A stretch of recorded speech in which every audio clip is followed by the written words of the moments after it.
देवताओं को लगा कि यह देवलोक में रहती हैं, इसलिए इन्हें अभिमान हो गया, तो उन्होंने श्राप दे दिया कि जाओ, अपने पद का बड़ा अभिमान है, अपने आप पर बड़ा गर्व है, गौरव अहंकार है, इसलिए जाओ हम श्राप देते हैं, जाओ पृथ्वी में जाकर के मनुष्य योनि में जाओ जन्म। तीनों ही देवियां महाराज, वो तीनों ही कन्याएं दुखी हो गई, चरणों में गिर गई। महाराज, हमारा आपको अपमानित करने का भाव नहीं था, हमारा तो भाव यह था कि हम आपको प्रणाम करें, आपका आदेश है या नहीं है, आपका कहीं भजन में तो कोई व्यवधान नहीं हो रहा, तो हमने ये सोचा कि आप प्रभु के दर्शन में हैं, तो हमारे चरण छूने से आपके प्रभु के दर्शन में बाधा न उपस्थित हो जाए, पर आपने हमें ये कैसा श्राप दे दिया।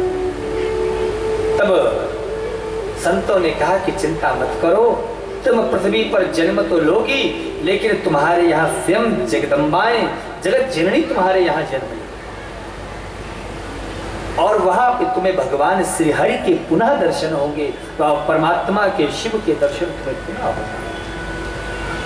तो मैना जो बड़ी थी उसका महाराज धरती में जन्म हुआ और विवाह हुआ हिमालय से, जिनकी बेटी बनी, बोलो, पार्वती। विवाह हुआ पार्वती जी का शंकर जी से। दूसरी है धन्या, इनका विवाह हुआ जनक राज से, ये जनक की पत्नी हुई जो सुनैना है। तो ये जो धन्या है महाराज जनक पत्नी हुई, और इनकी बेटी हुई सीता, विवाह हुआ राम जी से। तीसरी कलावती, इनका महाराज विवाह हुआ वृषभानु जी से, ये वृषभानु की पत्नी बनी, जिनके घर में बेटी हुई राधा।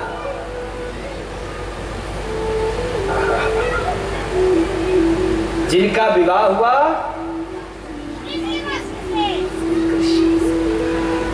भागवत में किशोरी जी का चर्चा नहीं हुई है, राधा रानी का कहीं पे चिंतन नहीं हुआ है, परंतु आप वृंदावन में जाओगे ना खंड महाराज, तो वहां पे एक स्थान में आप देखेंगे, भांडीर बने शायद नाम ना, हाँ, तो वहां पे महाराज ब्रह्मा जी ने विवाह भी कराया, और शिव पुराण इसका प्रामाणिकता से कह रहा है। क्यों? क्योंकि हमारे संत कहते हैं येयम राधा यश्च कृष्णो, ये राधा कौन है, कृष्ण कौन है? बोले राधा और कृष्ण दोनों एक ही दीपक के, एक ही प्रकाश के दो पुंज हैं, ज्योति है, एक ही ज्योति की दो धारा हो गई, जिसे राधा और कृष्ण कहा गया। राधा और कृष्ण में कोई अंतर नहीं है। इसलिए आप वृंदावन जाओ महाराज, वृंदावन गए हो? कौन कौन गया वृंदावन? पीछे वालों, कहीं घर से बाहर नहीं निकले हो? कोई बात नहीं, ऐसा भी होना चाहिए। अपना उम्रेठ क्या, यही वृंदावन, यही हरिद्वार, यही काशी, यही रहो, क्या करना तीर्थ जा करके, है ना? अच्छा, चित्रकूट गए हो, चलो भैया मैया की ताली बजा दो, चित्रकूट गई नहीं। और बाकी पीछे आप लोग भी कोई चित्रकूट गए हो? कौन कौन गया? जय हो महाराज, बोलो कामतानाथ सरकार की। चित्रकूट आना चाहते हो कि नहीं? कौन कौन आना चाहता है? हे भगवान, इसमें भी कई लोग हाथ नहीं उठाते। क्यों नहीं आना? यही रहना, आना है ना, तो फिर क्या संकोच कर रहे हो? आना चाहते हो यदि चित्रकूट, तो 7 जुलाई से अपनी भागवत होगी ना। पूज्य आचार्य श्री जी तो मंच से आपको बताइए, 7 जुलाई से 13 जुलाई तक गुरु पूर्णिमा के अवसर पे अपनी भागवत होगी। तो जिसको जिसको चित्रकूट आना हो, चित्रकूट के दर्शन करने हो, कथा सुननी हो, वो चित्रकूट आ सकते हैं। बड़ी आनंद के साथ कथा होगी वहां पे। और महाराज आप सब लोग खूब आनंद के साथ चित्रकूट का दर्शन करिए, साथ साथ अपनी भागवत भी होगी। वहां पे बहुत सारे ब्राह्मण लोग रहेंगे, बहुत सारे पाठ इत्यादि भी होंगे। आप सब लोग मिलकर आनंद लीजिएगा। आप यजमान बनना चाहते हो तो यजमान बन सकते हो, पितरों के नाम से पोथी बैठाते हो तो पोथी पाठ भी बैठा सकते हो। अगर आप यह दोनों भी नहीं कर सकते हो, आपकी केवल यह इच्छा है कि बस चित्रकूट में आकर के 7 दिन तक गुरुमुख से, गुरु जी के मुख से कथा सुने और साथ साथ दर्शन भ्रमण भी हो जाए, तो मात्र एक व्यक्ति के लिए सेवा राशि 3500 रुपए रखी। कितनी? उसमें 7 दिन का रहना, खाना पीना सब कुछ, आपको बस केवल यहाँ से किराया भाड़ा लगा के जाना, बाकी वहां कोई खर्च नहीं। 7 दिन तक आपको वहां सुविधा प्रदान की जाएगी। 7 दिन तक आप वहां रह करके आनंद के साथ कथा सुनो। 3500 रुपए कोई ज्यादा दक्षिणा तो नहीं रखी गई है ना। 7 दिनों तक आओ, बढ़िया सुंदर व्यवस्था, क्योंकि गर्मी का सीजन है तो हमने सोचा व्यवस्था भी ऐसी रहे कि जिससे हमारे किसी वक्त को कोई कष्ट ना हो। तो मात्र 3500 रुपए की सेवा राशि में एक व्यक्ति वहां जाएगा, अपना रह सकता। आप 2 व्यक्ति, 10 व्यक्ति, 50 व्यक्ति या अपनी पूरी टीम मंडली तैयार करो और हमारे कार्यकर्ताओं से संपर्क करके और अपना नामांकन रजिस्ट्रेशन करवा करके और फिर आप आओ। पहले से बता के आओगे तो हम आपकी व्यवस्था उसी तरह से फिर करके रखेंगे। हमारे जितने भी चित्रकूट के कार्यकर्ता हैं सब बड़े उत्साह से आपका पलके बिछाए इंतजार करते रहेंगे। तो वहां आओ, आप आनंद से कथा सुनो। तो आप सभी लोग अपना तैयारी बनाओ, मिलजुल करके जितने भी 10, 20, 50, 60 कम से कम महाराज एक बस तो यहाँ से आओ ही, उमरेठ से, हाँ, आसपास के क्षेत्र से एक बस पूरी कम से कम फुल लानी चाहिए चित्रकूट। वहीं आओ, बढ़िया आनंद से चित्रकूट में कथा होगी, चित्रकूट का आनंद लो। तो आप अभी कथा के बाद आप पूज्य आचार्य श्री जी से या पीछे जो हमारे कार्यालय में भक्त बैठे हैं ब्राह्मण देवता, उनसे मिल करके और अपना नामांकन और अपना फोन नंबर, पता इत्यादि सब नोट करा देंगे। बहुत जल्दी आपका रजिस्ट्रेशन जैसे होगा आपके पास खुद फोन आएगा। तो आप लोग कितने लोग क्या आ रहे हैं अपनी उसी प्रकार से व्यवस्था बता दीजिएगा और वहां चित्रकूट में आप आ जाइएगा। तो 7 से 13 जुलाई आप आओ, चित्रकूट का दर्शन हो जाएगा। रही बात वृंदावन की, तो आगे हम बहुत जल्द वृंदावन के लिए भी कोई ना कोई व्यवस्था बनाते हैं, तो इसी बहाने वृंदावन में भी हो जाएगा। हमारा तो ये प्रयास है कि प्रतिवर्ष, हर वर्ष कम से कम नहीं तो एक कथा तो जरूर तीर्थ में हो ही जाए। एक कथा हमारा संकल्प है कि कम से कम एक कथा हमारी तीर्थ में हो। कभी चित्रकूट, कभी वृंदावन, कभी अयोध्या, कभी काशी, कभी द्वारिकापुरी, कभी जगन्नाथपुरी। तो आप सभी लोग हमसे जुड़े रहे निरंतर। यूट्यूब पे, फेसबुक पे सब पोस्ट डाले जाते हैं जब भी जहाँ कहीं कथा होती है। तो आप चैनल को भी सब्सक्राइब कर ले, तो उनके माध्यम से आपको पता चलता रहेगा कि अब गुरु जी की कथा कहाँ पे होने वाली है। तो आप चित्रकूट भी जरूर पधारो। तो कथा कहती है कि ये जो कलावती है यही वृषभानु की पत्नी बनी कीर्तिदा और इनकी बेटी हुई किशोरी राधा रानी। इनका विवाह श्री कृष्ण से हुआ, ऐसा शिव महापुराण प्रमाणित करता है। भागवत में राधा रानी की चर्चा नहीं आई है, इसका कारण यह है भक्तों, क्योंकि सुखदेव जी की आराध्या है श्री किशोरी जी। तो जब सुखदेव जी किशोरी जी का नाम लेते थे ना, तो सुखदेव जी की समाधि लग जाती थी। इसीलिए सुखदेव जी ने पूरे महाराज श्री वेद व्यास जी हो या सुखदेव जी हो, इन्होंने कहीं किशोरी जी का वर्णन नहीं किया।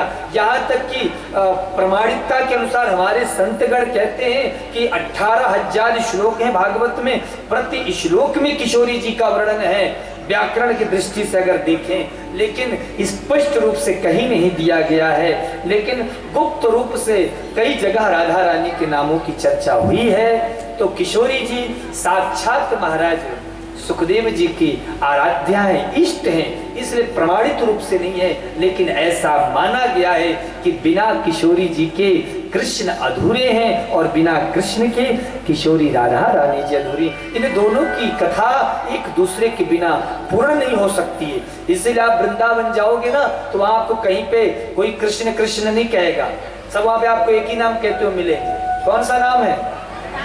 और जोर से बोलो। महाराज वहां पे रिक्शा वाला भी ये नहीं कहेगा भैया रिक्शा आगे बढ़ाओ, गाड़ी आगे बढ़ाओ, कहेगा राधे राधे। दूध वाला आएगा तो ये नहीं बोलेगा भैया दूध ले लो, वो भी कहेगा राधे राधे। हर जगह राधे राधे।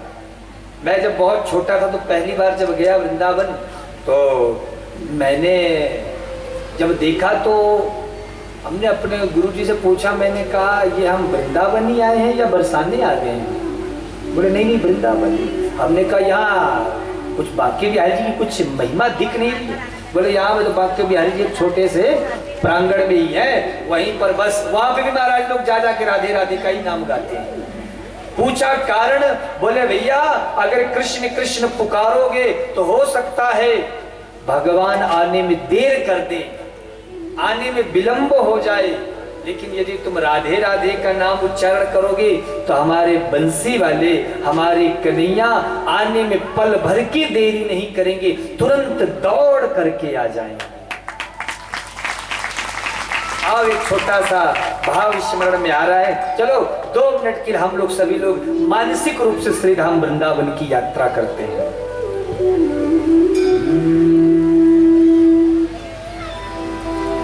मेरा मन पंछी ये बोले, मैं उड़ वृंदावन पत्ता में, राधे राधे राधे गाऊं।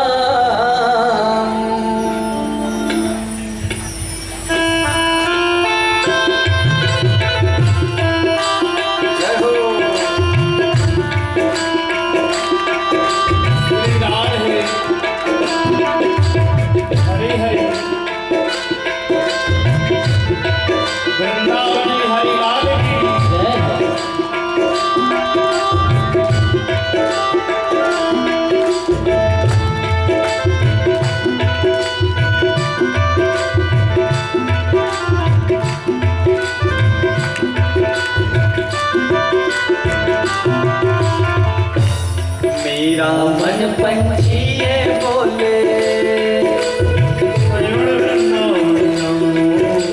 ब्रज की लता पता राधे राधे गाऊं, मैं राधे राधे गाऊं, मैं श्यामा श्यामा गाऊं, मैं राधे राधे गाऊं, मैं श्यामा श्यामा गाऊं।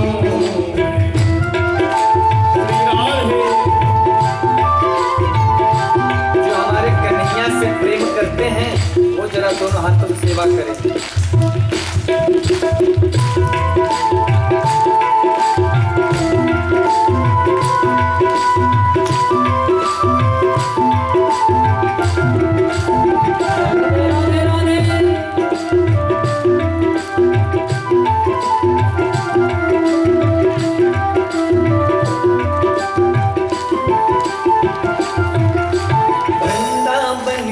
महिमा प्यारे कोई ना जाने, प्रेम नगरिया मनमोहन की कोई भी पहचाने। वृंदावन के महिमा प्यारे कोई ना जाने, प्रेम नगरिया मनमोहन की कोई भी पहचाने। ब्रज गलियों में झूम झूम के हो,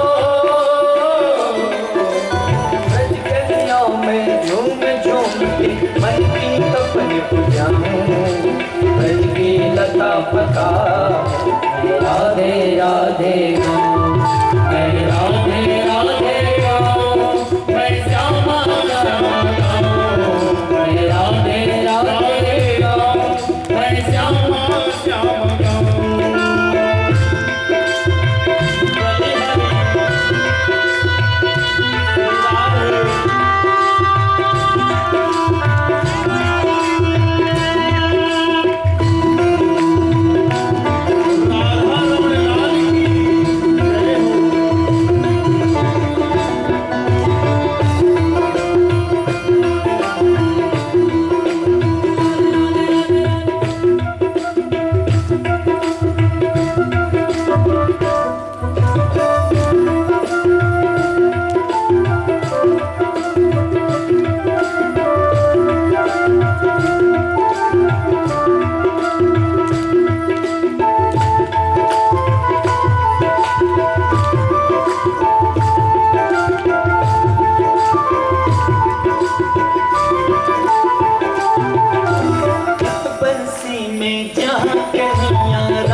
कन्हैया रास रचा,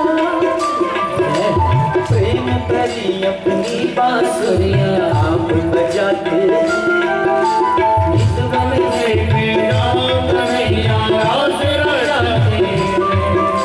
प्रेम भरे अपनी बांसुरियां आप बजाते हैं।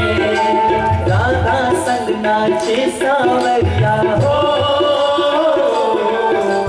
राधा संग नाचे सांवरिया, दर्शन करके आऊं ब्रज की लता पता।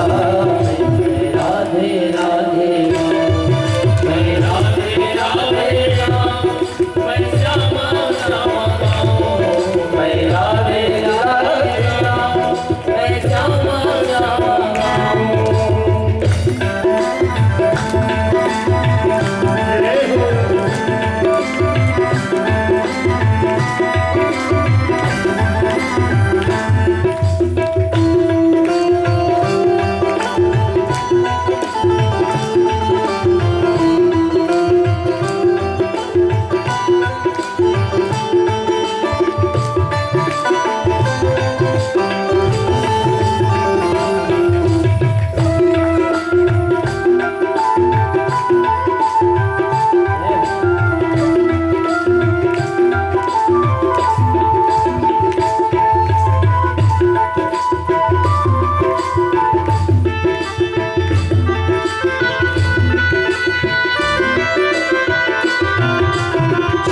छबीले कृष्ण प्रिया तेरी याद सताती है, तू कर काल कोयलिया मन तड़पाती है। छबीले कृष्ण प्रिया तेरी याद सताती है, तू कर काल कोयलिया मन तड़पाती है। छैल छबीले जय हो कृष्ण प्रिया, हरि हरि छैल छबीले कृष्ण प्रिया तेरी याद सताती है। कोयलिया मन तड़पाए, छीन लिया सब तूने मेरा हो, छीन लिया सब तूने मेरा, यार कहाँ अब जाऊं ब्रज की लता बता। मैं राधे राधे राम, मैं राधे राधे राम, मैं श्यामा श्यामा गाऊं। मैं राधे राधे राम, मैं श्यामा श्यामा गाऊं। राधे राधे राधे राधे राधे, तेरी दया पर ये जीवन है मेरा, तेरी दया पर ये जीवन है मेरा, तेरी दया पर ये जीवन है मेरा। मैं कैसे तुम्हारा शरण छोड़ दूंगा, मैं कैसे तुम्हारा शरण छोड़ दूंगा। राधे राधे राधे राधे राधे,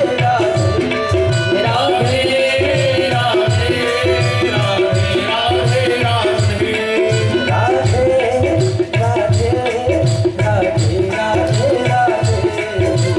राधे राधे, राधे राधे राधे राधे राधे,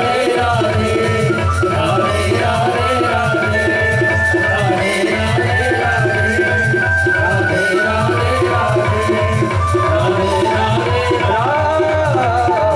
राधे राधे, बोलिए वृंदावन बिहारी लाल की जय हो। तो महाराज ऐसे वृंदावन की परम पावन महिमा है। तो यह तीन महाराज गई और तीनों की यहाँ जगत जननी शक्ति प्रकट हुई, जन्म हुई, महालक्ष्मी, पार्वती और किशोरी राधा रानी। कथा कहती है मैना का विवाह हिमालय से हुआ और इनके यहाँ जब पार्वती जगदम्बा ने जन्म लिया तो एक दिन नारद जी पधारे, नारद जी से ऐसे ही पूछ लिया तो नारद जी ने वर्णन किया कि भाई ऐसे पति का योग है आपकी बिटिया की। महाराज योगी योगी जोगी जटिल अकाम मन, बाबा तुलसी लिखते हैं, नगन अमंगल वेश अस स्वामी एहि कह मिलही परि हस्ते असरे। महाराज चाहे बेटी कैसी भी क्यों ना हो, लेकिन हर माता पिता को अपनी बिटिया प्यारी होती है, लाडली होती है। चाहे किसी के एक बेटी हो, चाहे 5 बेटी हो, चाहे 8 बेटी हो, लेकिन माँ बाप को अपनी पुत्री प्यारी होती है, लाडली होती है। हिमालय ने जब सुना कि मेरी बेटी का ऐसा भाग्य है तो बड़े दुखी हुए। तब नारद जी ने कहा कि ये सब तो जे बर के दोष बखाने, ते सब शिव पहि में अनुमाने। और अगर शंकर जी से पति रूप में मिल जाए तो फिर ये दोष गुण में बदल जाए। समर्थ को नहीं दोष कुसंग। भैया हम यदि थाली में भोजन छोड़ते तो वो जूठा कहलाता है, लेकिन भगवान को वही वस्तु हम चढ़ाते हैं तो ठाकुर जी का जो जूठन होता है वो महाप्रसाद बन जाता है। तो जो वस्तु परमात्मा से जुड़ जाती है महाराज, उसकी महिमा ऑटोमेटिक बढ़ जाती है। तो कथा कहती है प्रिय भक्तों, नारद जी के कहने पर माता पार्वती जी ने तप किया। और एक बात बोलूं, पार्वती से हर स्त्री को, हर नारी को शिक्षा लेनी चाहिए। आपको पता है ब्रह्मा जी में और ब्रह्माणी में कई बार झगड़ा हुआ। माता लक्ष्मी और नारायण में भी, वो तो आप लोग जानते हैं महाराज, लक्ष्मी जी तो ऐसी जो पल पल पे बात बात पे रुक जाती है, लेकिन कभी आज तक पार्वती जी ने कभी शिव जी से ऊंची आवाज में बात तक नहीं की, कभी नहीं बात की। क्यों? इसीलिए महाराज आज आप जितनी भी पूजा पाठ वगैरह देखो ना, सब माता पार्वती जी ने जो जो किए आज हर नारी हर महिला करती है। इसीलिए शास्त्र कहता है कि वही पति पत्नी का जीवन बड़ा अच्छा होता है जहां पे संवाद हो, विवाद। आजकल की गृहस्थी जीवन में महाराज विवाद ज्यादा होते हैं। मैं कई घरों में जाता हूं तो देखता हूं महाराज पति देव आते हैं दुकान से और खाने के लिए जहां बैठते पत्नी महाराज रोटी एक तरफ पहुंच जाती है और दूसरी तरफ शिकायतों का चिट्ठा अलग सुनाती जाती है। सुनो, 2 दिन बाद मायके जा रही हूं, जो 2 महीने पहले साड़ी खरीदी तो उसको एक बार मैंने फोटो खींच के और फेसबुक पे और व्हाट्सएप पे डीपी लगा चुकी हूँ। मायके जाऊंगी नई वाली साड़ी चाहिए, 10,000 वाली। बेचारा पति भोजन कर रहा है, जहां 10,000 का नाम सुना महाराज आधी भूख तो वही खत्म।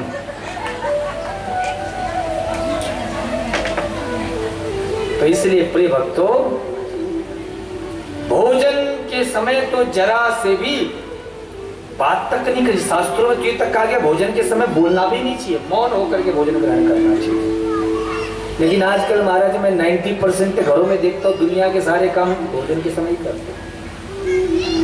एक तरफ टीवी चला लेंगे, एक तरफ मोबाइल चलाएंगे, एक तरफ जो लड़ाई झगड़ा करेंगे, एक दूसरे की बुराई निंदा चुगली करेंगे। जैसा खाए अन्न वैसा होवे मन। जैसा तुम भोजन ग्रहण करोगे वैसे तुम्हारी बुद्धि, तुम्हारी विचारधारा, तुम्हारा विवेक बनेगा। इसलिए प्रिय भक्तों, भोजन के समय बहुत पवित्रता का ध्यान, बहुत पवित्रता से भोजन ग्रहण करें। माता पार्वती जी ने कठिन तप किया, इधर शंकर जी की समाधि लग गई। शंकर जी ने इधर जैसे समाधि लगाई तो एक कथा और भी बड़ी सुंदर आती है। कहते हैं कि जब भोलेनाथ समाधि लगाने को उद्यत हुए तो उनके शरीर से एक पसीना निकला, पसीने की बूंद जमीन पर गिरी। तो जैसे ही भोलेनाथ के पसीने की बूंद भूमि पर गिरी, भूमि का स्पर्श होते ही उसमें से महाराज एक चतुर्भुज रूपधारी मानव प्रकट हो गया। भूमि के स्पर्श से वह प्रकट हुआ, इसीलिए उसका नाम भौम पड़ गया। वह छोटा से बालक रोने लग गया तो पृथ्वी का हृदय पसीज गया और पृथ्वी स्त्री रूप धरकर उसे गोद में ले ली। कही, हे भोलेनाथ, यह मेरे स्पर्श से यह बालक जन्म लिया है, इसलिए इसे आप मुझे दे दीजिए। शंकर जी ने हंसते हुए कहा, ठीक है, जाओ, इसे तुम ले जाओ। तो महाराज ये भौम भी पृथ्वी पुत्र जो है, या कहते कथा में वर्णन आता है कि इधर शंकर जी की समाधि लगी। तारकासुर नाम का एक राक्षस हो गया जिसने ब्रह्मा जी से वरदान मांग लिया कि मैं मरूं ना। ब्रह्मा जी बोले, भैया अमर तो हम होके नहीं आए, तुम्हें कहां से करेंगे। तो मन में सोचा कि सती जी का तो शरीर शांति हो गया है, अब बाबा की तो लागी समाधि अखंड अपारा, अखंड समाधि लगी। तो बोले, शंकर जी के बेटे से ही मेरी मृत्यु हो, नहीं तो मेरी मृत्यु ही ना हो। जैसे वह कहा, कथा कहती है प्रिय भक्तों कि देवता घबराए और उसका बड़ा आतंक हुआ तारकासुर का। तो ब्रह्मा और श्री हरि से योजना बनाई। इंद्र ने महाराज सोचा कि पार्वती जी का तो जन्म हुआ, शिव को पाने की तपस्या भी हो रही है, पर यहाँ बाबा की समाधि कौन छुड़ाए। तो महाराज कामदेव को भेजा, कामदेव को भेजा। कामदेव ने बड़े प्रयास किए, सारे अपने मायाओं को कर करके जब हार गया, तब महाराज उसने आम के वृक्ष के पत्तों में छिप करके बाण चलाता है। और जैसे ही वो बाण चला कि भगवान शिव के हृदय पर आकर लगा, भगवान शिव की तुरंत समाधि टूटी। और जैसे ही समाधि टूटी, सामने देखा कामदेव, तीसरा नेत्र खुला, कामदेव जलकर भस्म। देवताओं ने आकर प्रार्थना की, रति ने अनुनय भी नहीं किया। तो शंकर जी ने कहा, चिंता मत करो, कृष्ण का पुत्र बनकर ही तुम्हारा बेटा आएगा, तुम्हारा पति आएगा कृष्ण का बेटा बनकर के, और अब विदेह होकर के सबको व्यापेगा। इधर महाराज शंकर जी को जब समझाया, श्री हरि से वार्तालाप हुई, तो बड़ा आपसी ठाकुर जी का, नारायण का श्री शंकर जी के साथ थोड़ा हास परिहास मनोविनोद की भावना चलती रहती है। तो शंकर जी बड़ी मुश्किल से तैयार हुए, कथाएं बड़ी विस्तार की है, लेकिन सार तत्व की ये बात है कि शंकर जी आखिरकार राजी हो गए। अब जब आकाशवाणी हुई, माता पार्वती जी को आकाशवाणी ने कहा कि आपकी तपस्या सफल हो गई है, आपके पिता आए, आप घर को लौट जाओ। हिमालय ने अपनी बेटी का खूब स्वागत किया, आरती उतारी। अब महाराज सुंदर लगन पत्रिका इत्यादि विचारे गए। कथा में वर्णन आता है कि शिव जी का जब पार्वती जी से विवाह होता है तो बड़ा दिव्य होता है। महाराज स्वयं लगन अगन मुहूर्त उहूर्त सब बढ़िया से निकाला गया, सुंदर तैयारी हुई। लेकिन आश्चर्य की बात कि शंकर जी को तो किसी ने देखा था नहीं। अब लगन मुहूर्त सब विचार दिए गए, शंकर जी का परिवार कोई है नहीं, न आगे कोई न पीछे कोई। देवताओं ने महाराज जो पता किया कि भैया शंकर जी की शादी है, तो सब तैयार हो करके। अब देवता लोग, कोई स्वर्ग में रहता है, कोई महाराज अलकापुरी में रहता है, कोई गंधर्वपुरी में रहता है, सब बड़ी बड़ी पुरियों में रहने वाले, सब अपने विमान को, अपने वाहन को, सबको सजा वजा के सुंदर क्रीम पाउडर लिप पोत करके, सुंदर कपड़ा अपड़ा बढ़िया ड्रेस व्रेस पहन करके टिप टाप से आ गए। सब महाराज कैलाश में आकर हजारों देवताओं की भीड़ लग गई। देवता लोग आए, देखे तो बोले जो दूल्हा है कम से कम उसको तो तैयार होना चाहिए, लेकिन बाबा तो ऐसे ही बैठे बाघंबर पहने, ना कोई तैयारी, ना कोई मेकअप, ना कोई श्रृंगार। देवताओं ने माथे पे हाथ धर लिया, बाबा तुम्हें पता नहीं आज तुम्हारी शादी? शंकर जी बोले हाँ शादी है, तो क्या हुआ? बोले अरे कम से कम तैयार यार तो हो जाओ। तो बोले देखो भाई, अब तुम सबके पास तो सब महाराज मेकअप आर्टिस्ट हैं, बढ़िया बढ़िया महाराज। आजकल होता है ना महाराज, आजकल मेकअप का भी बड़ा लंबा चौड़ा सामान होता है। हाँ महाराज चमड़ी पे लगाने वाला अलग, आंख के ऊपर लगाने वाला अलग, आंख के नीचे लगाने वाला अलग, पता नहीं तमाम तमाम तरह के महाराज सिस्टम चले। महाराज मैंने तो ऐसे ऐसे लोगों को देखा है कि वो जो होते हैं ना फेशियल, क्या बोलते हैं उसको, जो बनाते हैं सजाते हैं, पार्लर वाले ना महाराज, अच्छा खासा करिया आदमी को भी ऐसा वो बना देते हैं मेकअप कर करके महाराज की आप देख लो तो पहचान ही ना पाओ भैया ये वही है जिससे हम आधे घंटे पहले मिले थे। तो मेकअप की अपनी विशेषता है। तो अब सब देवता महाराज बढ़िया सुंदर पार्लर से सब एकदम टिप टॉप बन करके 15-15 हजार का मेकअप करा के आए। शंकर जी बेचारे बैठे, कोई तैयार करने वाला नहीं। देवताओं ने देखा तो सब बोले बाबा अभी तैयार नहीं हुए। शंकर जी बोले कोई करेगा तब ना। शंकर जी बोले देवताओं ने सोचा भाई हम मेकअप कर भी दे तो कैसे करें भाई, जहां बाबा के चेहरे पे हाथ लगाएंगे तो बगल में पता नहीं कब किस पे अटैक कर दे। तो देवताओं ने भी बहाना बना लिया, हाँ ठीक ठीक बाबा आप तैयार हो, अभी तो शाम तक में शादी होगी, अभी तो बारात चलेगी, हम चलते आप पीछे से आओ। बारात निकल गई और शंकर जी दूल्हा सरकार बैठे। बारात चली गई, दूल्हा का कोई इंतजार ही नहीं कर रहा, दूल्हे कोई तैयारी नहीं कर रहा। शंकर जी ने अपने नंदी को बुलाया, नादिया को, बोले देखो नंदी ये देवता लोग कितने सेल्फिश हैं, कितने स्वार्थी हैं। जब तक शादी के लिए हाँ नहीं की थी हाथ जोड़कर पीछे पड़े थे, बाबा कर लो शादी कर लो शादी, हाँ कर दो हाँ कर दो। लेकिन हमने हाँ कर दिया, अब देखो किसी को कोई लेना देना नहीं हमसे, सब निकल गए। तो शिव जी के गढ़ों ने कहा बाबा आप बुरा ना माने तो हम आपका फेशियल कर दें, हम आपका मेकअप कर दें।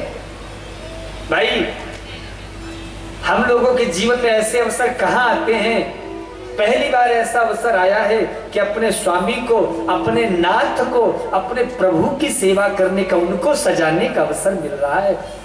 शंकर जी बोले अच्छा तुम सजाओगे? बोले हाँ बाबा एक मौका दो, ऐसा मेकअप करेंगे कि बड़े बड़े अच्छे अच्छे देवता फेल हो जाएंगे आपके साथ। शंकर जी बोले ठीक है करो फिर। अब महाराज शिवगढ़ों ने कभी जिंदगी में कभी तो किया नहीं था फेशियल।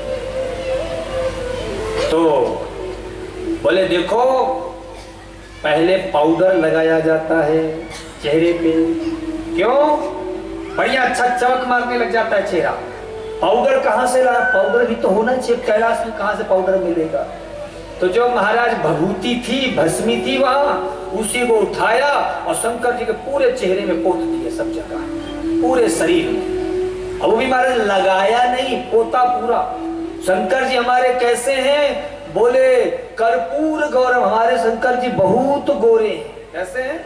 वो आजकल फोटो में देखो ना तो लोग कैसी कैसी तस्वीर बना देते हैं, नीले रंग का, दो काले रंग का।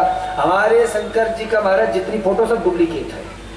वास्तविकता में भोलेनाथ एकदम कर्पूर के समान गौर हैं।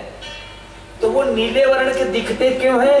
क्योंकि वो दिन रात अपने प्रभु, अपने परम सखा श्री महाराज रघुवर सरकार जो नीलमणि के समान, उनका चिंतन करते हैं। और उनका चिंतन करते करते स्वयं भी महाराज नीलमणि की तरह प्रकाशित नजर आने लग जाते हैं। लेकिन है गौर वर्ण के। अब ये पहले तो बाबा ऊपर से इतने गोरे और उसके बाद महाराज पूरी भभूति चेहरे पे लगा दी, पूरा शरीर पे, तो सोचो कितना विचित्र चेहरा बाबा का दिखने लग गया। उसके बाद बोले कि अब मेकअप वेकअप के बाद कुंडल उंडल सब थोड़ा पहना दे, बाजू बंद वगैरह। तो महाराज शिव पुराण में ऐसी कथा आती है कि महाराज सांपों को पकड़ पकड़ के ले आए। अब महाराज पतले पतले छोटे छोटे सांप पकड़ के लाए हैं, एक इस कान में बांध दिया सांप, और वही साइज का वही कलर का दूसरे कान में भी बांध दिया, मतलब पूरा जोड़ी रहे, मैचिंग मैचिंग पूरा रहे। ये नहीं कि इधर अलग कलर का इधर अलग डिजाइन का।